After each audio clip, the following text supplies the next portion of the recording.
O estudo que nós iniciamos no início de janeiro, há 4 quartas-feiras, nós temos falado sobre o tema religião, igreja, religião e espiritualidade, aproximações e divergências. Igreja, religião e espiritualidade são palavras muito próximas umas das outras e nós mostramos aqui algumas aproximações, algumas divergências.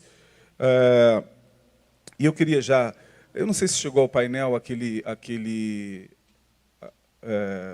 isso, eu que já queria deixar essa frase aí com vocês, para que vocês fossem já mastigando, enquanto a gente faz a nossa introdução aqui. O homem da pós-modernidade líquida dará pouca ou nenhuma atenção àquilo que não interessa à satisfação do seu ego. Preste atenção, mastigue essa frase, enquanto nós falamos aqui sobre o tema. Nós falamos sobre igreja, conversamos um pouquinho aqui sobre igreja, alguns mitos em relação à igreja, no sentido daquilo que é falado sem fundamento, e é reproduzido como verdade, né?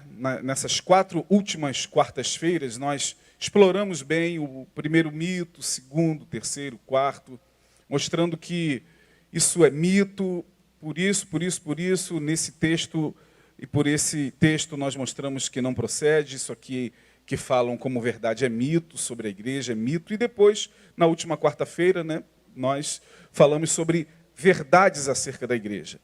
O que é verdade? Falamos sobre igreja, falamos sobre religião.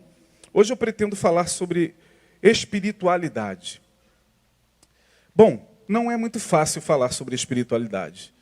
Primeiro porque, ao meu ver, espiritualidade é algo muito amplo para se conceituar. Claro que se você jogar aí no Google, está lá o conceito de espiritualidade, que tem a ver com o que é espiritual, qualidade do que é espiritual, alguma coisa que aponta para uma crença no sagrado, no divino. Mas isso são conceitos. O dicionário Google não define nada. Eles conceituam a partir das informações colhidas nos livros, enfim. Então, quando a gente fala de espiritualidade, nós estamos falando de algo que, ao meu ver, não se enquadra em conceito algum, porque espiritualidade se vive. Espiritualidade não é apenas uma prática de religiosidade ou uma prática de devoção a alguma fé, a alguma crença. Perpassa por isso? Perpassa, mas espiritualidade, ao meu ver, é alguma coisa que não se define, se vive. Baseado nisso, eu gostaria de compartilhar com vocês, já que vamos falar de espiritualidade, e é muito comum a gente ouvir o tempo todo, fulano deixou de ser espiritual, fulano é espiritual, ciclano não é nada espiritual, beltrano é espiritual. Como é que a gente discerne quem é e quem não é espiritual? Porque na cabeça de todos nós, a espiritualidade vai se definir a partir da tua própria forma de ver o conceito. Para uns, por exemplo, ser espiritual é praticar ritos religiosos. Se a pessoa pratica os ritos da religião, cada religião tem o seu rito. Nós falamos aqui sobre religião, falamos de igreja, falamos de religião, e toda religião tem no seu corpo de doutrinas os ritos. Toda religião tem os seus ritos, a sua liturgia, que exige do seu praticante que se faça ou que se pratique aqueles ritos. Bom, isso é ser espiritual, praticar ritos de uma religião? Para alguns é. Para outros, ser espiritual é crer em Deus ou crer em um ser superior.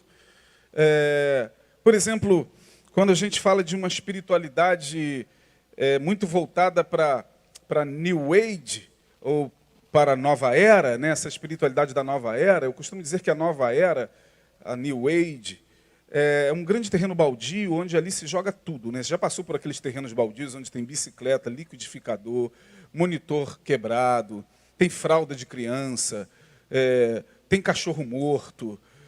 A nova era é mais ou menos isso, é aquele grande terreno onde tem tudo, tem cristianismo, tem paganismo, tem ressurreição, tem reencarnação, tem Jesus, Buda, Maomé, tem Gandhi, tem Sócrates, tem Platão, tem ceia, mas também tem ritos os mais variados, tem espiritismo, tem Exu, mas tem Nossa Senhora. A nova era é esse terreno baldio.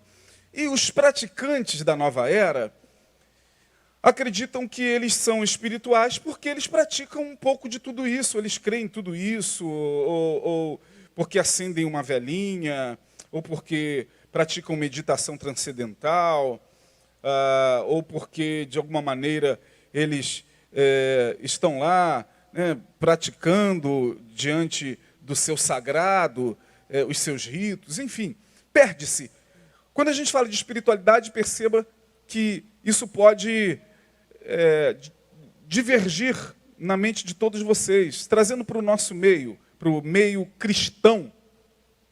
Espiritualidade, na cabeça de alguns, tem a ver com orar, tem a ver com ler a Bíblia, tem a ver com subir o monte, se consagrar, jejuar, tem a ver com essas práticas que a gente chama de práticas ascéticas, né? Ou esse ascetismo, né? Com ASC, essa questão de purificar-se e distanciar-se das práticas mundanas para consagrar-se a Deus ou para buscar uma vida mais santa. Para muitos isso é ser espiritual, né? No nosso meio ainda, você vai perceber que para algumas pessoas ser espiritual tem a ver com o comportamentalismo moral. Então, o cara é espiritual, se julga espiritual porque ele não mata, ele não adultera, porque ele não olha para a mulher do próximo, e por aí vai. Ele não xinga, né? Ele não ouve música do mundo, ele só ouve música gospel, ele não vê desfile de escola de samba, e ele se julga espiritual por isso. Na cabeça dele, isso é espiritualidade. É uma espiritualidade que o faz praticar moralmente ou se comportar moralmente, no sentido de achar que isso agrada a Deus. Não, eu não estou fazendo nada disso, então eu sou uma pessoa espiritual. Graças a Deus. Eu estava lá no meu trabalho, estava todo mundo vendo, na hora do intervalo lá, vídeo pornô, e eu estava lendo minha Bíblia. Eu fui para o quartinho e fiquei lendo a minha Bíblia, e estava lá meus amigos todos vendo filme pornô, e eu venci a tentação, por isso eu sou espiritual. Amém. Não estou aqui criticando. O grande problema é que quando se crê que espiritualidade é só isso, e não somente se crê, mas se impõe ao outro a sua forma de ser, moralmente falando, ou seja, quando eu ajo assim, e me comporto moralmente assim, e acho que você só será espiritual se agir como eu, aí que está o grande perigo, porque eu entendo que a espiritualidade, na acepção da palavra, ela, primeiramente, não força ninguém a nada, ela não clona ninguém. Um homem espiritual, ele está livre da tentação de formar clones. Um homem espiritual, ele venceu a tentação de fazer com que os seus seguidores, os seus discípulos, as suas ovelhas, o seu grupo, seja lá quem for, seja igual a ele e haja igual a ele. Eu tenho uma certa dificuldade em crer que uma pessoa verdadeiramente espiritual fique ditando suas regras e sua forma de ser para os outros. Porque se assim o é, vamos também dizer que os fariseus eram homens espirituais, porque os fariseus cumpriam tudo isso. Os fariseus eram homens que, à vista do povo, à vista das pessoas, eles também eram homens que oravam, e Jesus falou, né, que eles gostavam de chegar nas praças públicas e fazer orações assim longas para que todo mundo visse. Os fariseus cumpriam os ritos da lei mosaica, conheciam a Torá, conheciam os mandamentos da lei, e cumpriam esses mandamentos, na verdade. Portanto, os fariseus também eram espirituais dentro de uma lógica moralista. Se espiritualidade tem a ver com comportamento moral, ok. O problema é que quem força os outros a se comportar moralmente como a si mesmo, incorre num grande erro, porque você forma clones que passam a acreditar que a espiritualidade é isso mesmo, né? Tem a ver com esse comportamentalismo do não matar, não roubar, não cheirar, não ouvir música gospel, só tomar Coca-Cola com Guaraná e não tomar nada alcoólico. E aí, quando, por alguma razão, ou por alguma fraqueza, esse que se tornou espelho moral comportamental fraqueja, ele derruba meio mundo que está atrás dele. Esse é o grande problema.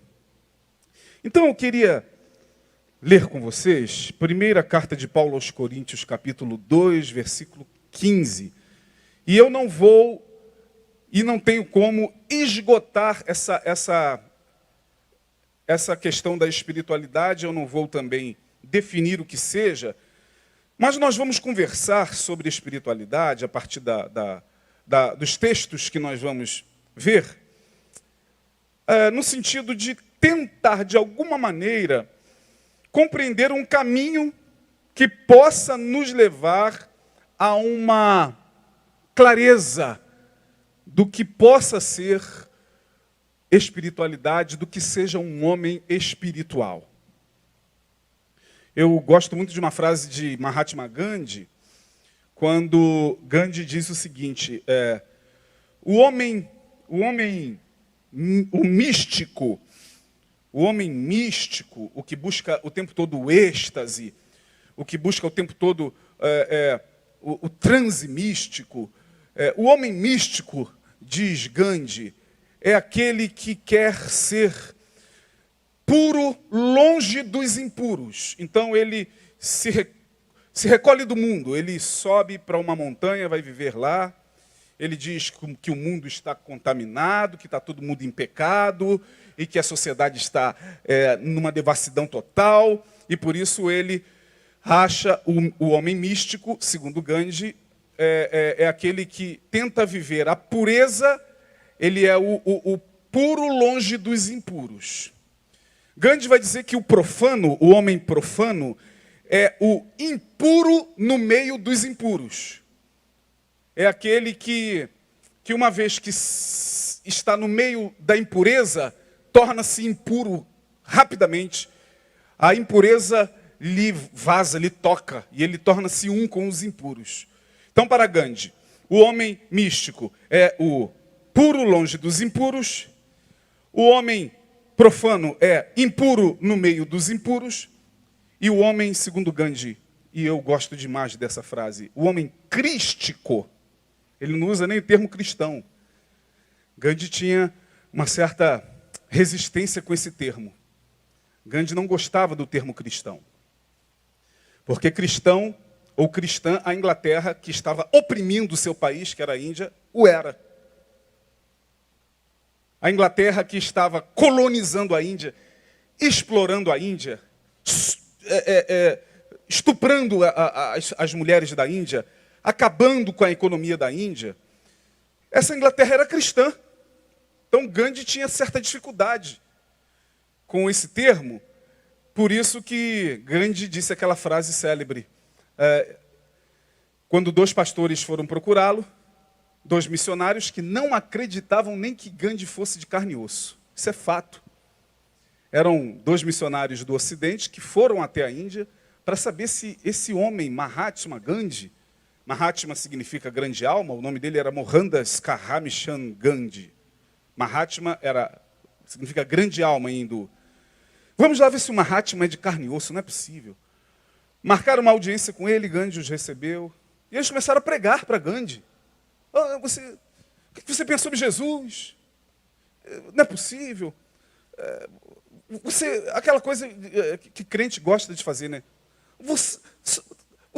Só está faltando o quê? O que a gente fala para a pessoa? Só está faltando o que na tua vida? Jesus. Mais ou menos isso que eles falavam para Gandhi. Olha, não é possível ser um homem extraordinário, só está faltando Jesus e tal. Gandhi deixou eles acabarem de falar, depois de 2 horas de tentar convencê-lo. Gandhi disse: eu creio no vosso Cristo, não creio no vosso cristianismo. Porque se eu tiver de praticar o vosso cristianismo, eu terei que renunciar ao Cristo. Então, para Gandhi, o homem místico é o puro longe dos impuros. O profano é o impuro no meio dos impuros. E o homem crístico, esse era o termo que ele usava, crístico, de Cristo, era o puro no meio dos impuros. Que não precisava abandonar o mundo. Não precisava sair do meio dos pecadores. Muito pelo contrário.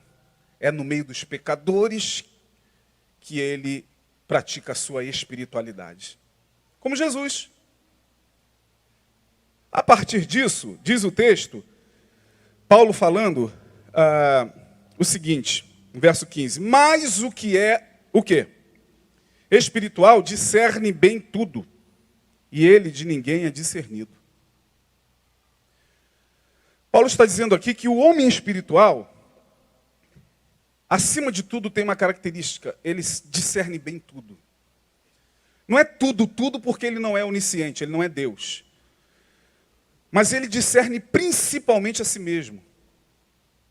Então, se alguém tem a pretensão de ser espiritual, esse alguém, à luz desse texto, tem que começar a discernir principalmente sua própria sombra. E aí eu evoco aqui um outro grande homem que eu admiro profundamente, chamado Jung, Carl Jung, discípulo de Freud. Jung diz uma coisa muito interessante, ele diz que o homem espiritual, verdadeiramente espiritual, ele não é espiritual porque ele se encontrou com um monte de pontinhos de luz. Mas ele é espiritual porque ele teve contato com a sua própria escuridão. Portanto, o caminho para o verdadeiro homem espiritual é conhecer a sua própria sombra. Paulo está dizendo que o homem espiritual discerne bem tudo, principalmente a si mesmo, porque ele fez isso. Ele diz: o bem que eu quero fazer, eu não faço. O mal que eu não quero fazer, eu estou sempre fazendo. Isso é o caminho para uma verdadeira espiritualidade. Admitir em si a humanidade. Admitir em si tudo aquilo que alguns pretensos espirituais negam. Porque os pretensos espirituais não aceitam que neles possa haver nenhum dos sentimentos contraditórios. Porque nos pretensos espirituais só há bondade. Nos pretensos espirituais só há solidariedade. Nos pretensos espirituais só há amor. Não, eu tiro minha roupa do corpo. Olha, menino, eu sou uma pessoa assim, sabe? Eu não faço mal a ninguém. Eu sou uma pessoa, graças a Deus, que se eu puder eu tiro minha roupa do corpo. Essas falas colocam a pessoa muito distante de uma aspiração à espiritualidade. Porque a verdadeira espiritualidade, primeiro, é admitir que dentro de nós há escuridão. Que dentro de nós há inveja. Que dentro de nós há desejos os mais mórbidos, os mais tenebrosos. Não dentro do outro. O pretenso espiritual, ele vive por projeções. Portanto, tudo que nele ele rejeita, ele projeta nele. É você que é invejoso. Cuidado com ele, hein? Olha, ele é muito invejoso, Ricardo. Ricardo, desculpa, essa mania de sentar na primeira, essa coisa de teatro, cara. Aqui não é teatro não, mas sentou na primeira fileira. Não, mas é o invejoso, hein? O invejoso é sempre ele, o maldoso é sempre ele, o perverso é sempre ele, o ladrão é sempre ele, o fofoqueiro é sempre ele. O pretenso espiritual está negando a sua sombra. Quanto mais ele nega a sua sombra, mais a sua sombra reclama. E às vezes reclama com sintoma. Porque, poxa, ele é tão bom, tão bom, tão bom, e só vive... Ai, o que está acontecendo? O que aconteceu? Não sei, uma tristeza profunda me acometeu. É a tua sombra dizendo, olha para si. Admita que o que você está jogando no outro está tudo dentro de você. Admita que o que o outro é capaz de fazer, você também é. Não, Jesus sabe que não. Não, pelo amor de Deus. Inveja eu, Deus me livre. Sangue de Jesus tem poder. Não, olha, eu até já odiei. Né? O aspirante à espiritualidade diz o contrário, eu posso odiar. Luto todos os dias para não odiar, mas às vezes o ódio me toma e eu tenho que correr para os pés do Senhor, porque se eu der vazão, a coisa fica feia. Isso é saber discernir bem tudo. Que bem tudo é esse? A si mesmo, seus próprios sentimentos, suas fraquezas. É admitir que você está propenso a pecar no caminho. É admitir que você é humano, você não é anjo, você é feito de carne e osso. Paulo está dizendo que ele de ninguém é discernido, ou seja, ele não se permite deformar pelo juízo alheio. O homem espiritual, o homem aqui, coloque generalizadamente, né? O homem espiritual e a mulher espiritual, ele não só discerne bem tudo, principalmente a si mesmo, como ele de ninguém é discernido. Ou seja, realmente não tem como a gente apontar e dizer, ele é espiritual, ele não é, ele é espiritual, ele não é. Porque quem é verdadeiramente espiritual não aparece. Quem de fato é espiritual, vive, como Gandhi disse, vive a sua espiritualidade no meio de todo mundo, como Jesus. Era difícil saber quem era Jesus e quem era Pedro. Aí Judas falou o seguinte, olha, eu vou ter que dar um beijo nele para vocês saberem que é ele, porque o cara é tão do povo, fala como todo mundo, anda como todo mundo, come como todo mundo, que eu vou dar um beijo nele para identificá-lo. Então, o homem espiritual, ou que tem a aspiração espiritual, discerne bem tudo e de ninguém é discernido. A partir desse princípio, eu gostaria de compartilhar com vocês 5 recusas para aquele que pretende trilhar um caminho de espiritualidade. Eu coloquei aí no início aquela fala, o homem da modernidade líquida, termo de Zygmunt Bauman, filósofo, modernidade líquida, porque a gente vive hoje na pós-modernidade, não é nem modernidade, na verdade, a gente não está nem mais na pós-modernidade, isso aqui já é ultrapassado. Estamos vivendo na transmodernidade. Não é nem pós. Isso aqui para os livros de história ainda está valendo. Filosoficamente é transmodernidade, a pós-modernidade já passou. Mas, para a gente entender, a modernidade líquida de Zygmunt Bauman é esse tempo que nós estamos vivendo, onde não há mais nada que dure para sempre. Não há nada mais concreto, não há nada mais sólido. Os sentimentos, eles são fluidos. A gente não consegue mais estabelecer no coração, por muito tempo, determinados afetos, porque hoje, na pós-modernidade, tudo está mudando muito rápido. A gente tem muita pressa de tudo, como diz aquela música do Leone, de um cantor chamado Leone, que diz: eu tenho pressa, tanta coisa me interessa, mas nada... Como é que é? Nada tão assim, está tudo muito... Nem as nossas fotografias são mais sólidas, são líquidas, são algoritmos, são bytes, que hoje estão ali e amanhã já virou poeira. Ninguém mais pega a sua câmera e leva lá para fazer a revelação e colocar lá na estante, para que o tempo fique congelado. Tudo é muito líquido, tudo é muito solúvel. E a palavra dissolução tem a ver com essa capacidade de diluir. Dissolução é isso aqui, ó.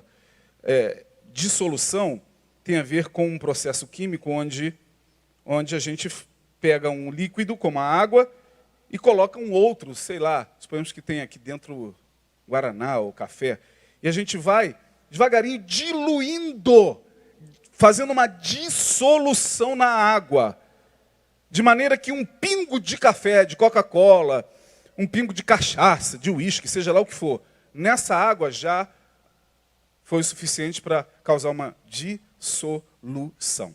Nós vivemos na era da dissolução.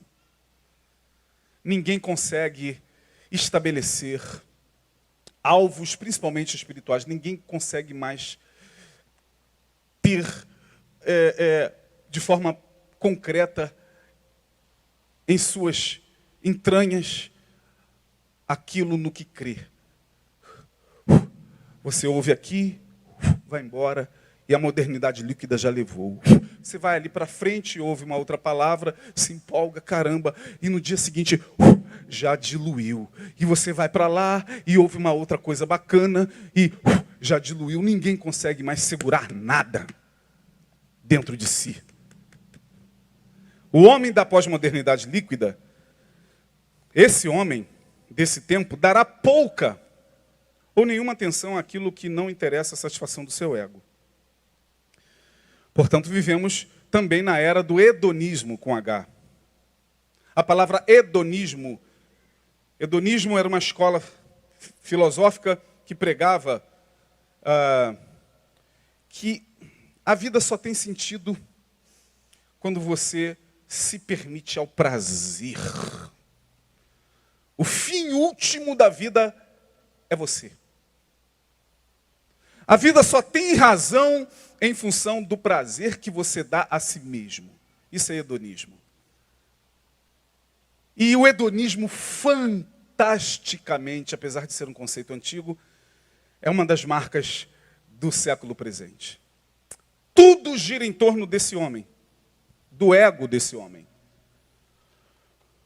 Tudo gira em torno do umbigo desse homem. E nós vamos ver mais para frente um pouquinho. Preciso terminar. Uma hora passa rápido, cara. Vamos lá. A primeira recusa, eu falei de 5, é a recusa. Nós temos que aprender a recusar isso, se pretendemos uma espiritualidade saudável.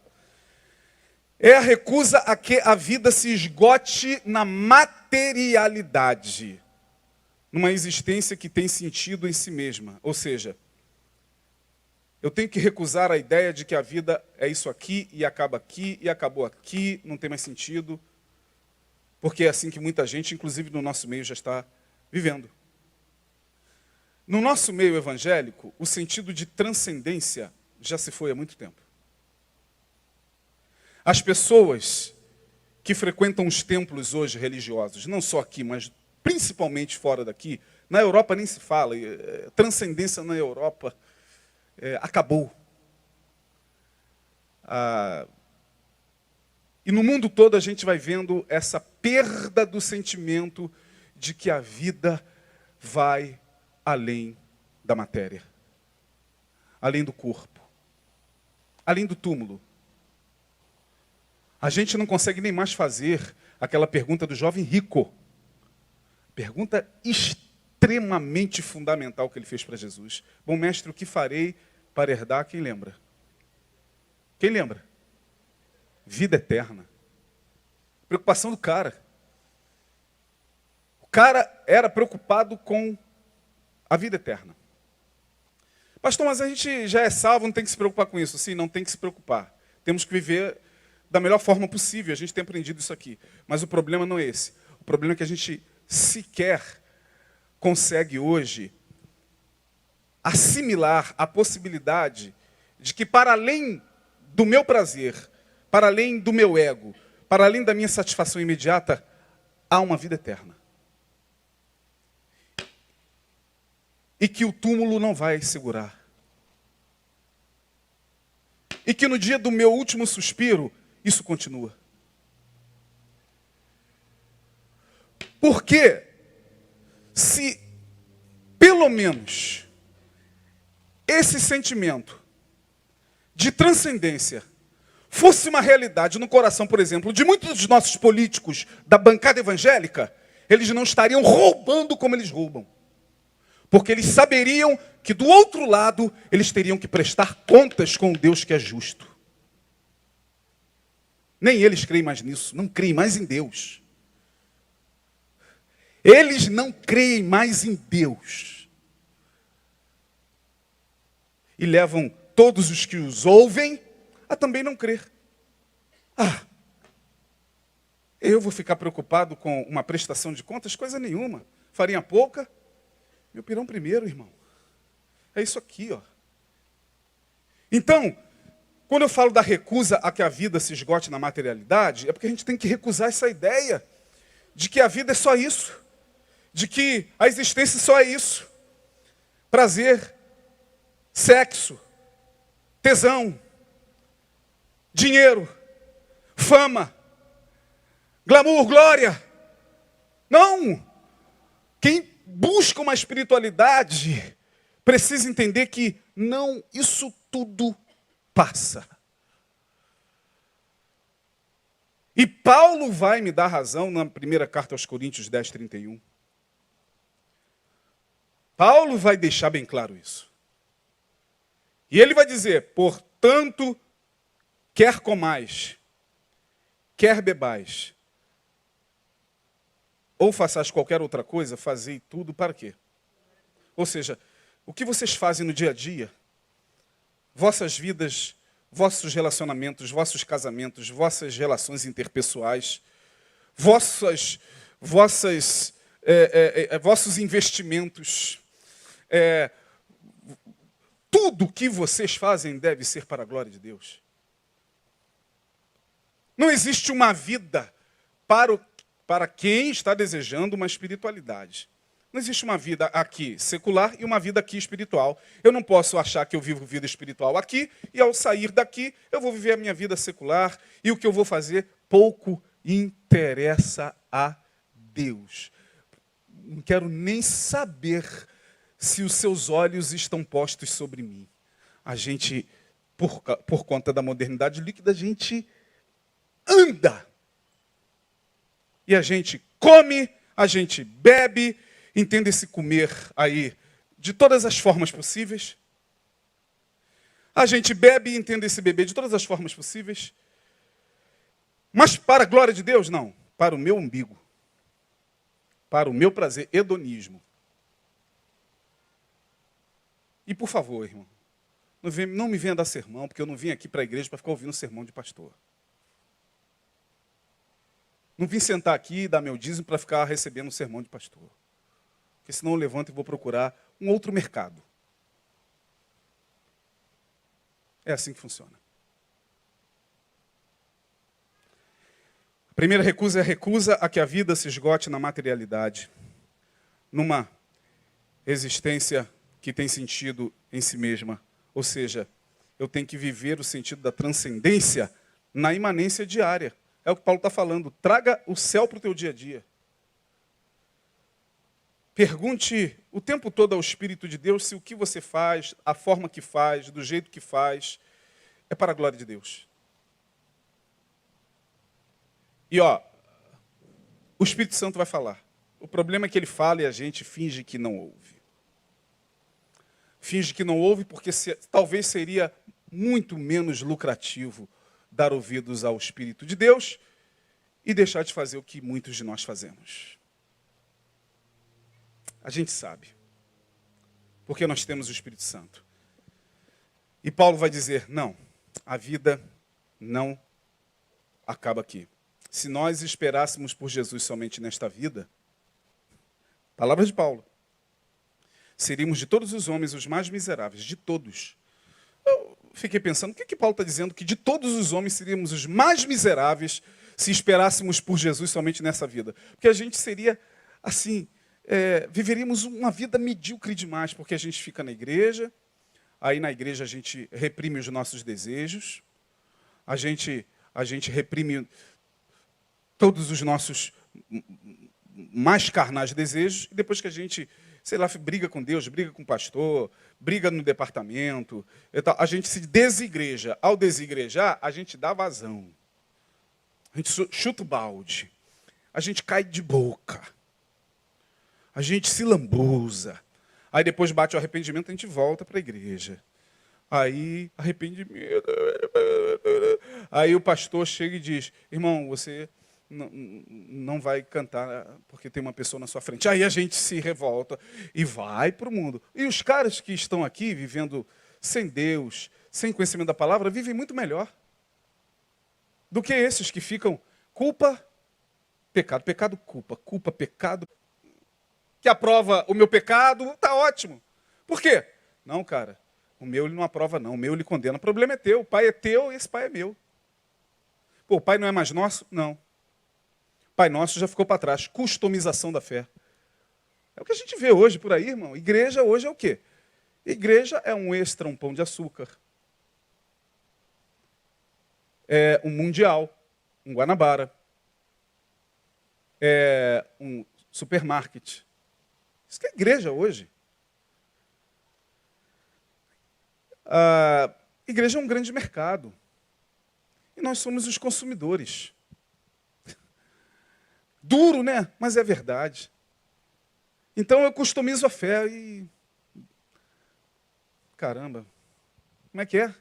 Eu tenho que me submeter a isso aqui que Jesus está falando? Cara, porque quem está falando é Jesus, cara. Não é o pastor Neil, nem o pastor fulano de tal, nem o bispo tal. Não, é Jesus que está falando. Sabe de uma coisa? Mesmo sendo Jesus,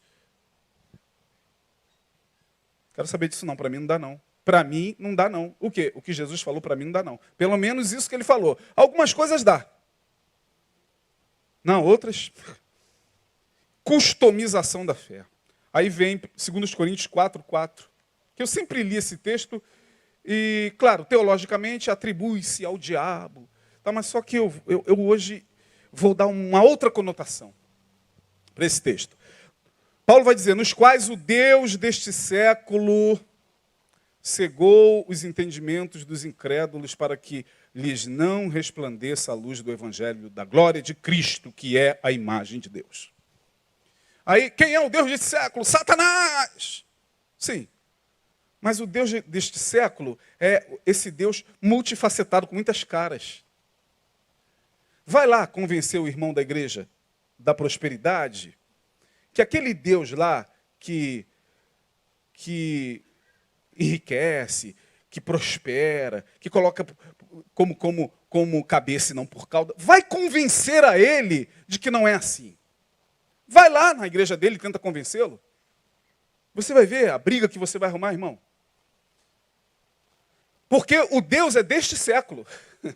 O Deus não é mais o Deus da palavra, é deste século. Qual? O meu. Não interessa se o pastor está pregando que a fé nada tem a ver com enriquecimento, que a verdadeira fé não tem a ver com ficar pedindo prosperidade. Eu entendo que o meu Deus é esse Deus que me deu uma BMW quando eu tinha um Fusca, irmão. Vai tirar da cabeça dele isso. Você acha que é fácil? O Deus multifacetado, o Deus com várias caras. Uma que olha para lá, outra que olha para lá, outra que olha para lá. É assim, customização da fé e essa cara multifacetada do Deus deste século. Dentro de pouco tempo nós veremos outros tipos de manifestações sociais, como, por exemplo, sei lá, vou falar de uma coisa muito aberrante que já está como projeto de manifestação e de bandeira lá na Alemanha, vocês podem procurar aí, vocês verão, que é, por exemplo, a prática de sexo com animais, eu esqueci o termo. Zoofilia.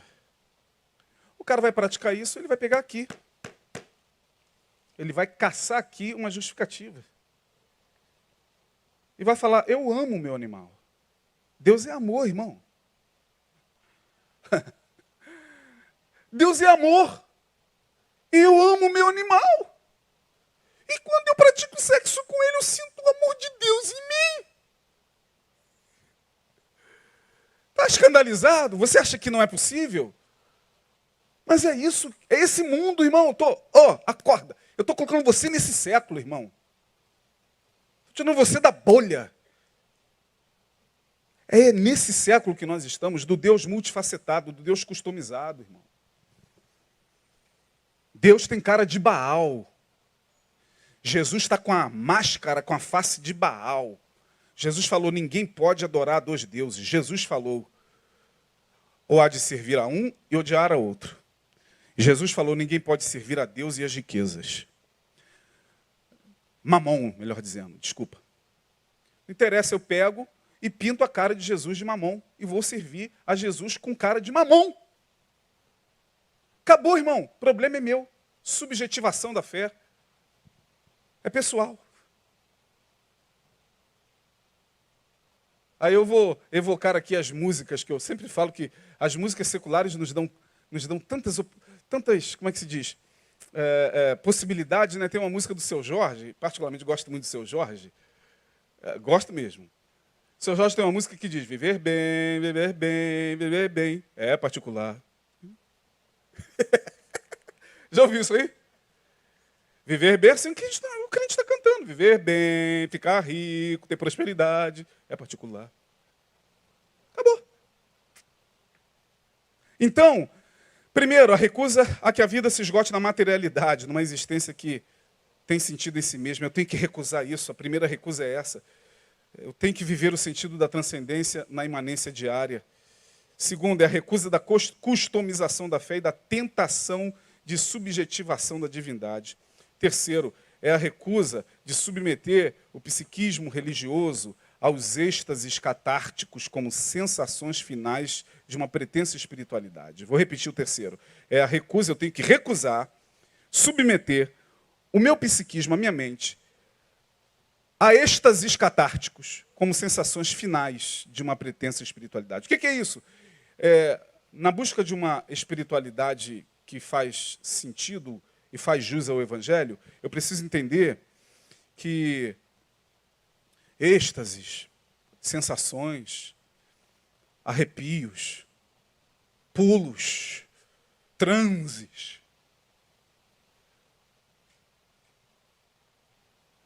cair no poder e rolar. Não, isso não é a versão final da espiritualidade. Porém, quem vive isso acha que é. O cara vai para essas reuniões, lá chegando, o ambiente, o clima, sugestionamento. Deus está aqui, o Espírito Santo está aqui, tem fogo aqui nesse lugar, a glória de Deus está aqui e tal, e música, e corinho de fogo e tal, daqui a pouco está o cara lá. Nada contra, irmão, eu vim de igreja pentecostal, tá? Não estou aqui criticando e eu vim desse ambiente, eu sei do que eu estou falando. Em línguas, e tem anjo ali, Gabriel está lá, Miguel está ali na porta, e chegou Uriel, tem até os outros anjos da Cabala, né, que agora nas igrejas, e tem fogo aqui, e o êxtase, e sensação, arrepio, está sentindo, está sentindo, irmão, fala a língua, da glória, você vai falar, se você der glória Durante 3 minutos, tua língua vai enrolar mesmo. Isso é fato. Testa em casa, irmão. Declara glória. Aí você joga todo o tesão para fora. Você joga as dores, você joga as carências. Você joga tudo ali. Nada. Problema nenhum. O problema é depois. O problema é quando todo mundo senta, amém. Aí vem o cara, aleluia, louvado seja Deus, aleluia, aleluia. Né, irmão? Glória a Deus, né, irmão? Aleluia, glória a Deus, irmão. Aleluia. Tá, irmão. Vamos. Vamos, irmão. Palavra, eu tenho que viver amanhã. Eu tenho que lidar com a minha dor. Amanhã é outro dia, eu tenho que matar o leão, irmão. Já senti, já babei. E agora o que vem? Tem gente morrendo lá no Noroeste. O que a gente faz? Tem gente perdendo casa, irmão. Ô glória, ô glória, ô glória, ô glória. Acabou o culto, irmão. Aí todo mundo sai dali achando que é espiritual. Metendo o dedo na cara das pessoas. Dizendo que as pessoas são carnais. E aí eu tenho que recusar submeter o meu psiquismo religioso a esses êxtases catárticos, como sensações finais. Sensações finais. Pastor, não pode sentir isso? Claro que pode, irmão. Pode. Não tem problema nenhum. Quer dar lugar aí, irmão? Dá lugar. Se o Senhor quer te usar, dá lugar, dá lugar. Eu vim de lá, irmão. Dá lugar ao seu espírito e deixar ele te usar. Eu vim de lá, irmão. Estou criticando, não. O problema é que isso não é a versão final, o produto final da espiritualidade, não. A gente vive da palavra. A gente vive da orientação da palavra de Deus. Não é de sensações. Foi lá, eu fui, senti o quê? Senti um arrepio. Eu vi o quê? Eu vi um anjo na minha frente. E aí, o que ele falou? Qual foi a instrução que ele deu para a gente? Não, ele só falou que... Ai, gente do céu. Olha o que Paulo vai dizer em Colossenses 2,18. Colossenses 2,18. Ninguém vos domine a seu arbítrio com pretexto de humildade e culto dos anjos, envolvendo-se em coisas que não viu, estando em vão inchado na sua carnal compreensão. Olha o que Paulo está jogando pesado, hein? Paulo está dizendo que é possível que nesses ambientes tenha muito mais carnalidade do que no sambódromo.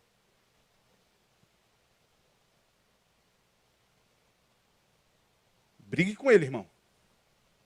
Olha, cuidado com esses ambientes de culto de anjos, de êxtase, onde ali, na verdade, estão dominando o teu psiquismo, estão dominando vocês.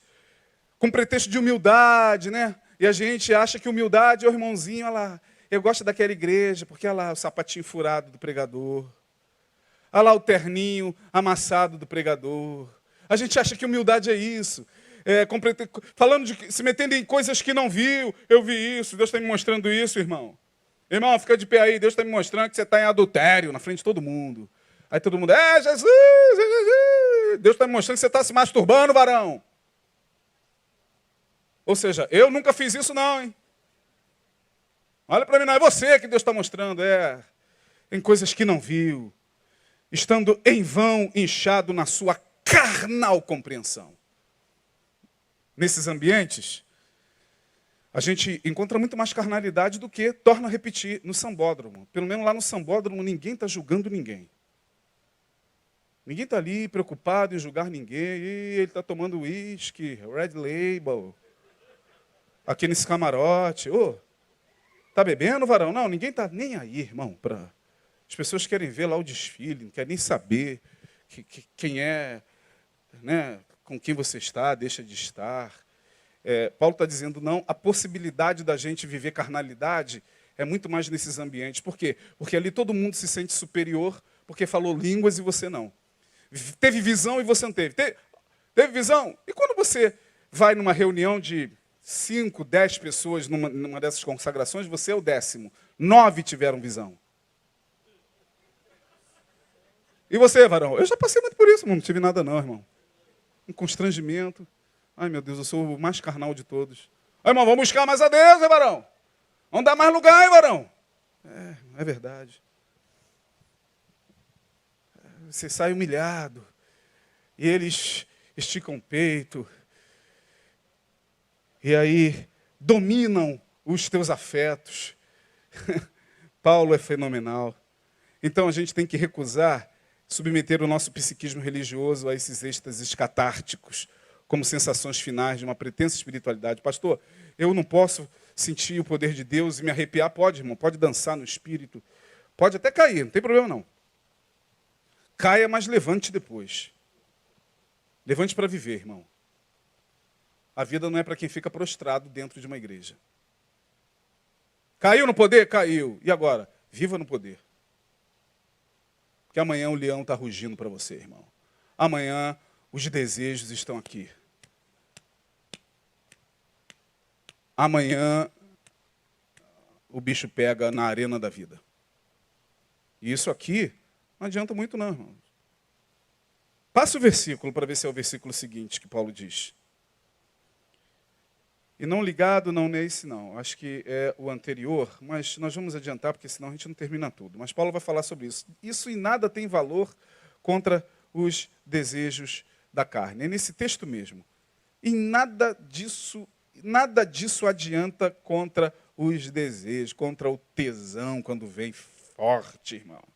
Que faz você subir pela parede. Não, Paulo vai dizer, não adianta não.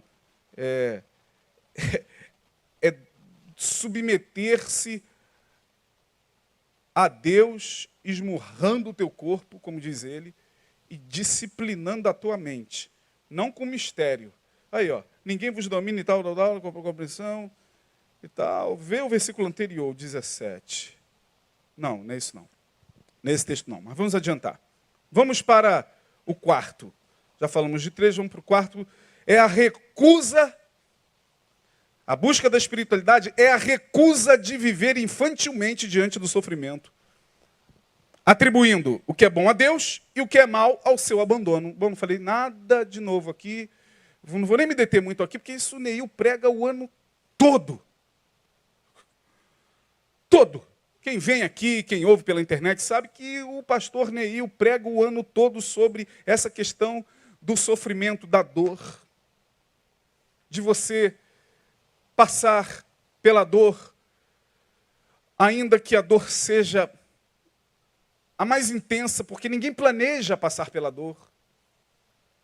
Na verdade, nós não fomos feitos para a dor. A dor entrou no mundo pelo pecado. O sofrimento pelo pecado. Não foi plano de Deus. Vou fazer o homem a minha imagem e semelhança e dar-lhe dor. Farei o homem segundo a minha imagem e semelhança e lhe darei sofrimento. Não. O sofrimento veio pela desobediência. Bom, já que a gente vive num mundo de dores, vamos enfrentar o sofrimento com ousadia em Cristo Jesus, sabendo que, primeiramente, Ele foi o que mais sofreu. E aí, 2 Timóteo 2,10, você já conhece. O pastor já fez um estudo extenso aqui de quase 6, 7 meses sobre 2 Timóteo, onde Paulo vai dizer, o quê? Portanto, tudo o quê? Fale bem forte a palavra, irmão. Sofro. Ah, não, pastor, não fala de sofrimento não, de sofrimento já basta a minha vida. É sofrimento mesmo. Fazer o quê, irmão? A gente vive num mundo caído. A humanidade é caída, está aí o coronavírus, pelo amor de Deus, irmão. Loucura é essa, cara? A OMS avisando todo mundo, fechando aeroportos, fecharam aeroportos na Inglaterra, minha filha lá do Canadá falando, pai, aqui já está um desespero, a gente não pode andar no metrô, porque já tem todo mundo de máscara aqui. Eu falei, minha filha, ore, peça a Deus misericórdia ao sair de casa. É sofrimento mesmo. A vida não é só mar de rosas, não, gente. Como é que a gente ainda acredita que ao ir em um templo religioso, ali nós vamos ser livres de algum tipo de sofrimento, porque nós entregamos a nossa vida a Deus e a Jesus. A fé, e isso aí é um texto que está lá no meu livro. A fé é segura. Mas não é um seguro, irmão. Repita comigo, a fé é segura, mas não é um seguro. Não, a fé não é um seguro, não, irmão. Mas algumas igrejas têm fé como seguro. Venha aqui e assine, porque eu sou o agente SJP, sangue de Jesus tem poder. SJTP, o seguro SJTP vai livrar você da calamidade, da dor, da escassez. Você não vai sofrer separação nem perda. Deus vai te dar tudo em dobro. Assine aqui o seguro SJTP. Se o sofrimento chegar, é só você falar, acione o seguro. Sangue de Jesus tem poder. Ah, é só isso? Não. Vem aqui e dê a sua contribuição. Quanto? A sua oferta de amor. Agora, é para um seguro, hein? Você está coberto de tudo. Você não vai perder o emprego. Mas eu sou funcionário público e estão dizendo que... Não creia. É o seguro SJTP.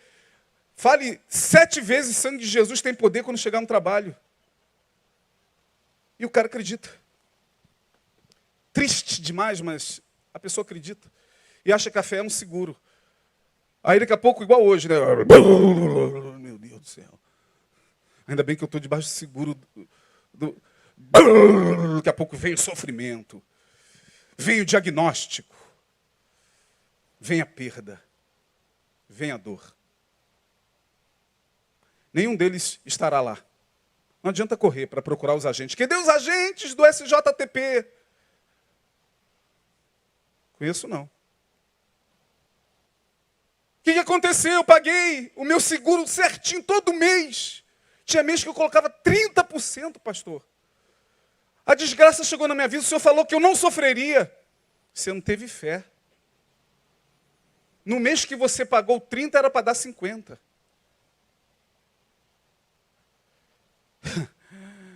É porque a gente vai acreditando, as igrejas que estão por aí vão pregando essa espiritualidade que coloca sempre o homem como centro de tudo. O homem da modernidade líquida ouvirá pouco, ou quase nada, ou nada, daquilo que não seja para satisfazer o seu ego. Irmão, Paulo está dizendo, eu sofro. Eu sofro porque eu creio na glória eterna. 2 Timóteo 2,12, mais abaixo um pouquinho. Esse é o 10. Se sofremos, também com ele reinaremos. Se o negarmos, também ele nos negará. Sabe como é que a gente nega? Quando chega a dor, Deus é ruim. Deus é mau, Deus me abandonou. Olha aí, pastor, perdi meu emprego, minha mulher me traiu, foi embora, perdi. Deus é ruim. Aí, quando você diz que o que você está vivendo é culpa de Deus, você está tentando a Deus. Deus não pode ser tentado pelo mal, diz Tiago. Ninguém sendo tentado, diga de Deus sou tentado. Se Deus não me tentou, só pode ser o outro. O seu equivalente oposto. Quem é? Foi o diabo, então. Aí você está acusando a Deus da mesma forma. Foi o Senhor que colocou esse ser aqui para acabar com a minha vida. O Senhor que é o culpado. De uma forma ou de outra, a gente nega a Deus. E Paulo está dizendo aqui a Timóteo, se sofremos, e vamos sofrer, a dor chega. A noite escura chega para todos nós. Todos nós temos a nossa noite escura da alma. Faz parte da espiritualidade, irmão. Os grandes nomes da espiritualidade passaram pela sua noite escura. Os grandes nomes passaram pela sua noite escura, pela dor. O maior deles, o nosso Salvador e Mestre Jesus. Então, 1 Pedro 2, 19 a 21.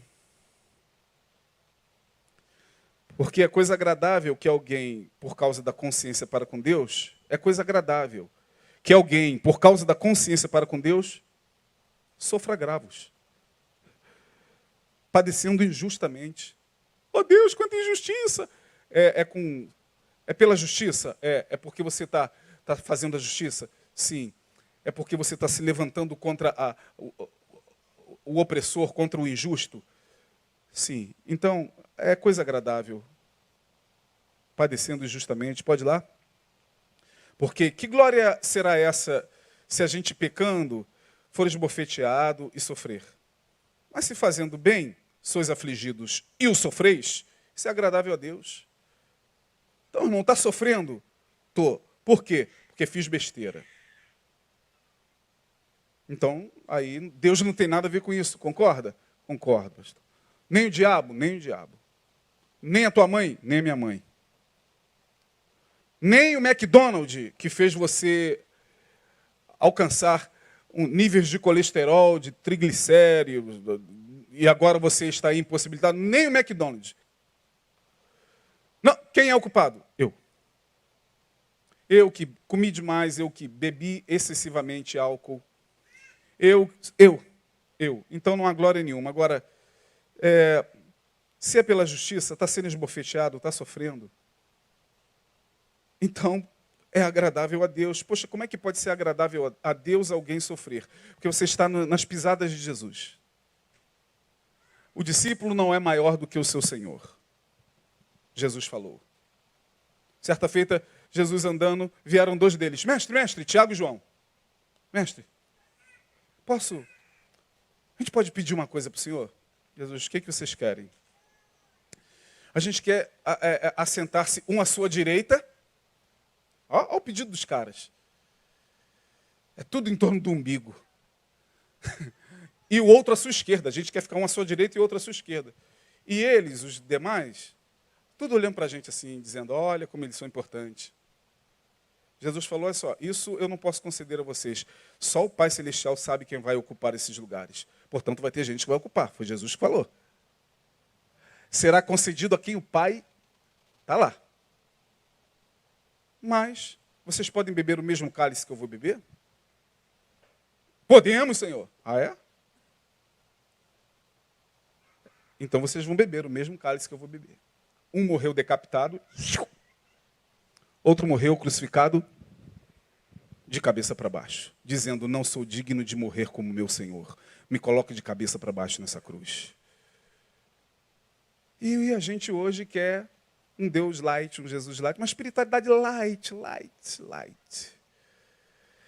Ai, que delícia esse ar-condicionado, essa igreja, esse pastor maravilhoso, que durante o ano todo ministra para a gente. Ai, que bom. Ai, como é bom não sofrer. Não, não é bom não sofrer.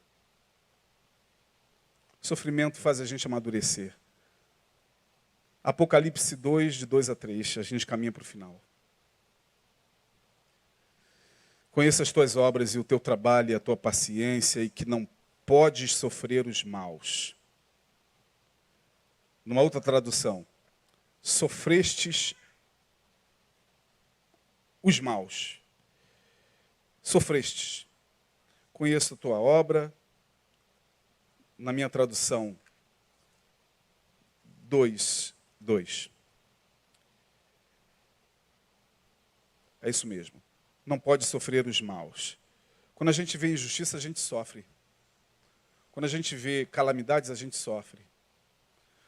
Quando a gente vê corrupção, como a gente está vendo no Congresso Nacional e nos governos, a gente tem que sofrer, irmão. O sofrimento faz parte. Entenda isso. Não pense que no sofrimento Deus te abandonou. Não pense que no sofrimento Deus não está te ouvindo, não. Mas Deus até entende, sabe? Quando a gente, no grito da dor, diz, Deus meu, por que me desamparaste? O próprio Jesus deu esse grito de humanidade. Deus não falou nada. Deus ficou em silêncio. Eli, Eli, lama sabachthani. Deus meu, por que me desamparaste? O grito da humanidade faz a gente acreditar que Deus nos abandonou no sofrimento. Que a dor chegou porque Deus se afastou. Não. Nosso diagnóstico está errado. Deus não nos abandona nunca. Ele está conosco sempre. Nos amparando no sofrimento. Nem sempre Ele tira o sofrimento, mas Ele nos ampara. Ele não nos livra da fornalha, como não livrou aqueles 3 jovens, mas Ele entra na fornalha conosco. E Ele diz, eu estou aqui. Na noite mais escura da nossa alma, naquelas noites que a gente não dorme por conta da depressão, por conta do pânico, do transtorno, onde a gente acha que está morrendo. A gente só tem uma saída. Fechar os olhos e falar, se morro, morro com Cristo. Se acordo, é mais um dia para dar glória. Que nem, às vezes não dá não, irmão. Nem remédio funciona, nem... Eu sei do que eu estou falando. Sofrimento é subjetivo.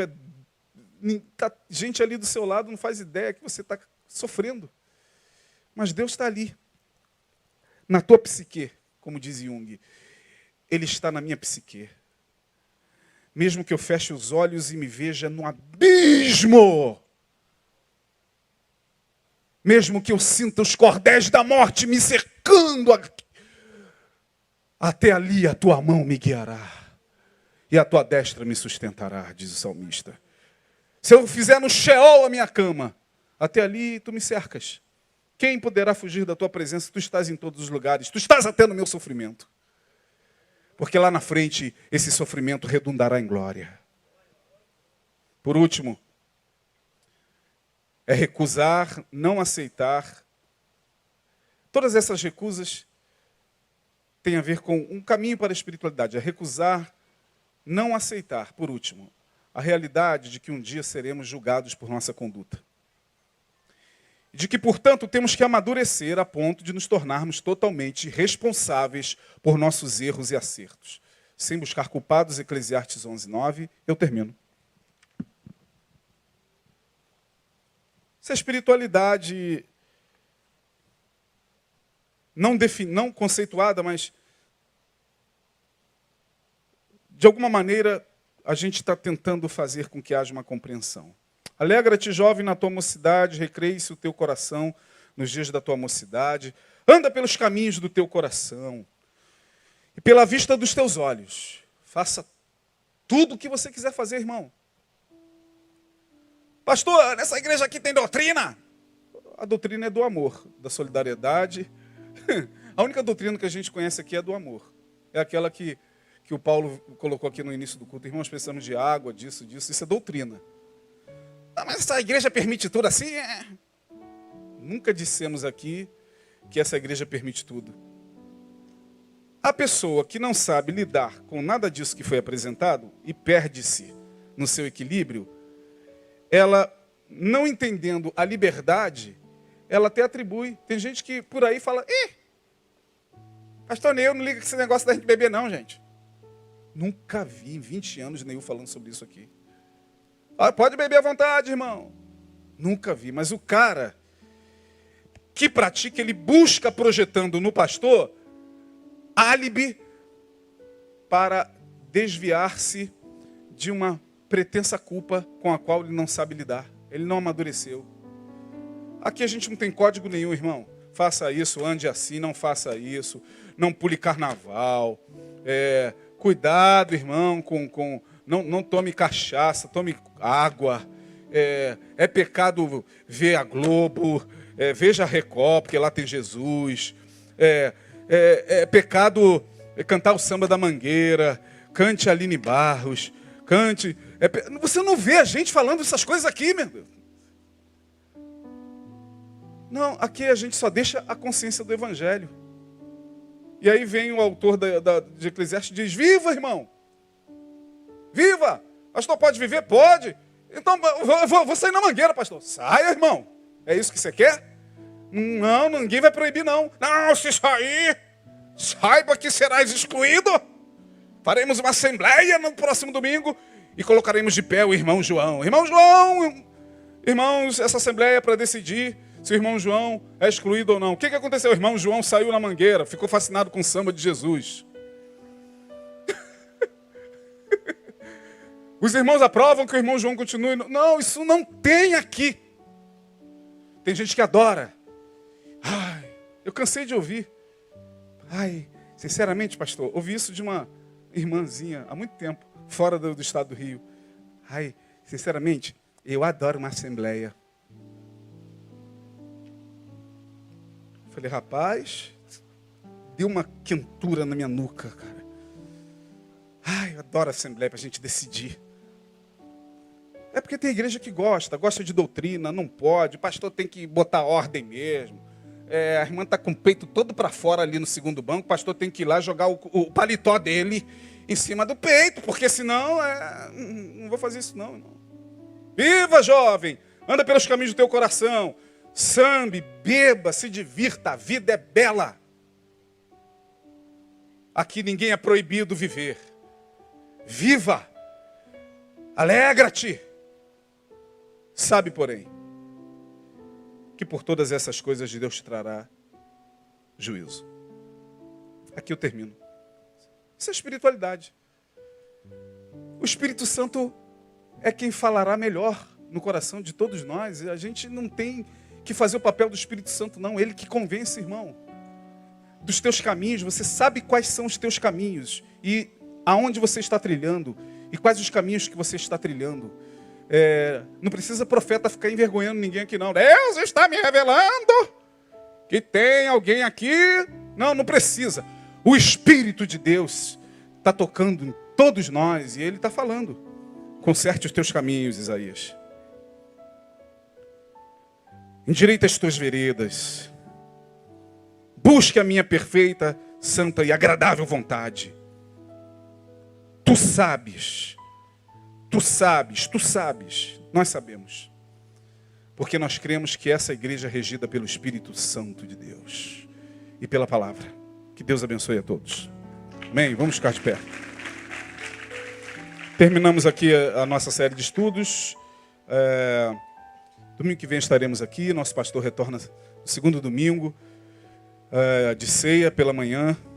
Se puder, compre. Eu sei que vai ser muito difícil, né? De todos os itens que foram aqui colocados pelo Paulo, a gente vai ter que orar mesmo pedindo a Deus direção para comprar, que é a água.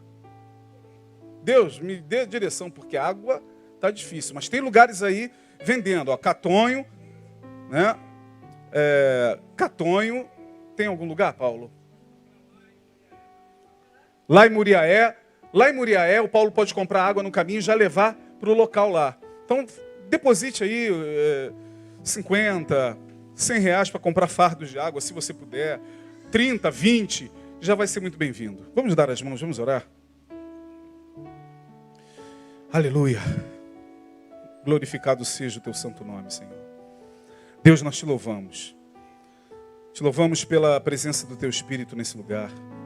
Pela palavra que temos recebido ao longo desses anos aqui nesse lugar.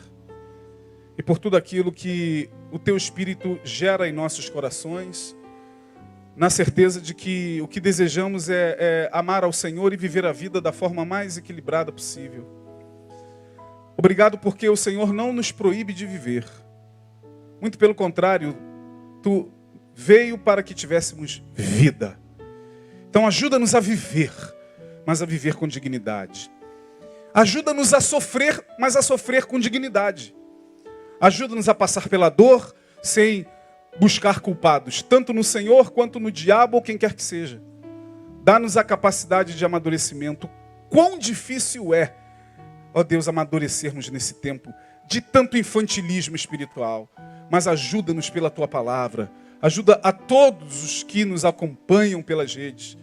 Dá-nos uma semana, um restante de semana abençoado. Leva-nos em paz e guarda-nos até os nossos lares.